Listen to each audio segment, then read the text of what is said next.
各位爸爸媽媽，新年快樂，恭喜發財啊！今年係馬年，我喺度祝大家馬年大吉大利，龍馬精神，心想事成，萬事如意。希望大家新一年好似駿馬一樣，跑得快過人，事業同生活一馬當先。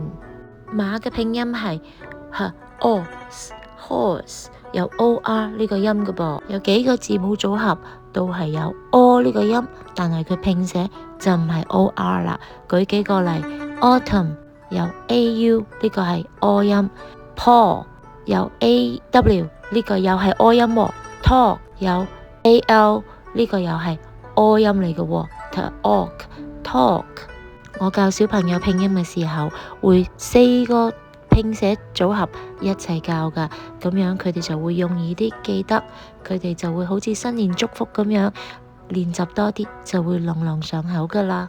我教生肖嘅時候，同小朋友講，你哋有冇留意啊？喺12生肖裏邊嘅英文好多都係爸爸嚟嘅噃。我會同佢哋講 ，Ox is a daddy cow，Rooster is a daddy chicken。同小朋友講嘢要用佢哋聽得明嘅語言。至於老鼠呢，我就會同佢哋講 ，Rat is not a mouse, it's different. Rat is bigger, mouse is smaller。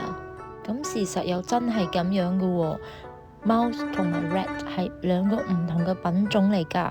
教 K3 我會成個字同佢哋做 blending，例如 at rat，但係教 K2 我就只係會同佢哋講 beginning sound。rat, ox, tiger, rabbit, dragon，仲有另外一個名喎，就係龍 snake。教 K3 我就做 blending， egg, snake, horse, oat, goat, monkey 係 tricky word 嚟㗎，拼唔到㗎。Rooster 可以拼 rooster, rooster,